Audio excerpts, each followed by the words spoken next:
मंत्री शेख अब्दुल्ला को बनाने जा रहा है और वो कांग्रेस से रिजाइन किया कैबिनेट मंत्री से और जनसंघ का नींव लगा और 1 साल में उन्होंने नेतृत्व किया। लोगों ने समझाया कि पंडित जी मत जाइए, आप मारे जाएंगे, लेकिन डॉक्टर साहब नहीं मारे, वहां गए। दूसरा मेरा नेतृत्व पंडित दीनदयाल उपाध्याय का, जो मुगलसराय स्टेशन पर हत्या कर दी गई। अटल जी देखने आए, बोले सूर्य ढल गया, तारों के रोशनी में मांडवा। अटल जी को रास्ता ढूंढते ढूंढते सरकार बनाए मित्रों, लेकिन किसी विदेशियों के सामने झुके नहीं। पोखरण विस्फोट किया लेकिन झुके नहीं।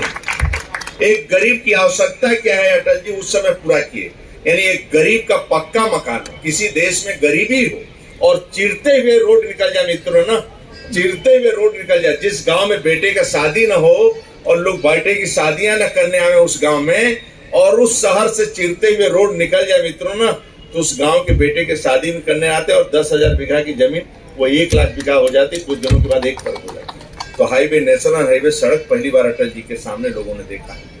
काशी से लेकर दिल्ली, दिल्ली से लेकर बॉम्बे तक ये सड़कों का जाल जिसने फैलाया। प्रधानमंत्री सड़क की योजना भी पहली बार हिंदुस्तान में सीसी सड़कें गांव में देखा। किसान क्रेडिट कार्ड भी पहली बार देखा 3 रुपया, और 1 रुपया किलो चावल, 1 रुपया किलो गेहूं भी गरीबों के लिए क्या आवश्यकता है ये अटल जी ने दिया। और कारगिल युद्ध भी किया। और उसी सदन के अंदर मित्रों कांग्रेसियों ने कहा कि अटल जी सांप्रदायिक, और सांप्रदायिक के नाम पर सरकार अटल जी का गिराए। वहीं सदन के अंदर सोनिया ने कहा कि निकम्मे हैं, भ्रष्ट है। अटल जी को बर्दाश्त नहीं हुआ, बिस्तर पलेटे, फिर अपने पैरों पर खड़े नहीं हुए। लेकिन उसी सदन के अंदर सुषमा जी ने कहा कि हम सांप्रदायिक नहीं है। भारत माता की जय बोलना सांप्रदायिक है, राम मंदिर की बात करना सांप्रदायिक है, वंदे मातरम बोलना सांप्रदायिक है, 370 धारा हटाना सांप्रदायिक है, अपने को हिंदू कहना सांप्रदायिक है, तो मैं सांप्रदायिक हूं। और कहा कि आज ही राम राज्य की नींव रखी जा रही है और आज ही सुशासन की नींव रखी जा रही है। मित्रों 10 साल सोनिया ने सत्ता चलाई, अटल जी बिस्तर पर लेट गए और 10 साल में पहला गिरफ्तारी उसने शंकराचार्य की।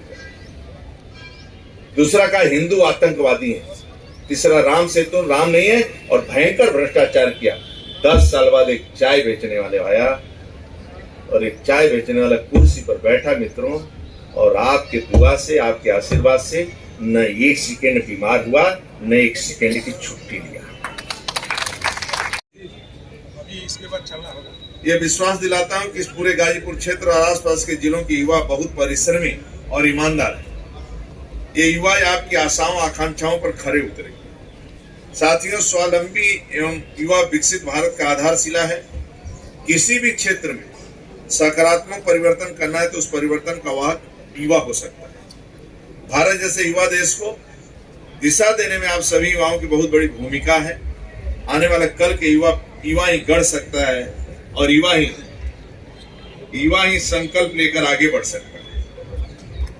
युवा ही है जो विश्व में सुख से सुरक्षा तक संचार करते हैं। आज सक्षम, सशक्त और समृद्ध भारत के संकल्प को युवा शक्ति सिद्ध कर रहा है।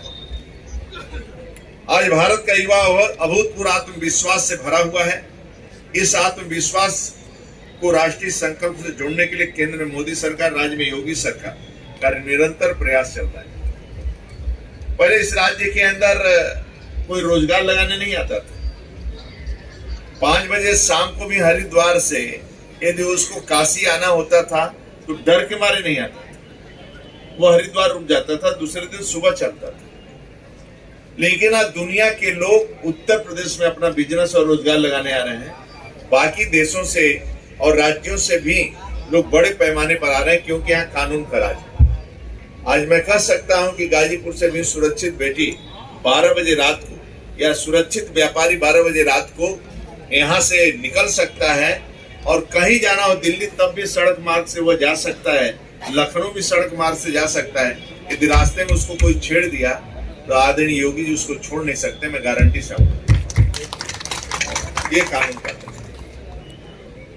माननीय प्रधानमंत्री अक्टूबर 2022 में राष्ट्रीय स्तर पर विशाल रोजगार मेले का आयोजित करने की प्रक्रिया आरंभ की थी, जिसके माध्यम से अब तक लाखों अधिक युवाओं को सीधे उनके द्वारा नियुक्ति पत्र प्रदान किए जा चुके हैं, और ये नियुक्ति देने का लक्ष्य भी पूरा किया जा रहा है। मोदी सरकार की स्टैंड अप इंडिया योजना युवाओं के रोजगार के सपने को पूरा कर रही है।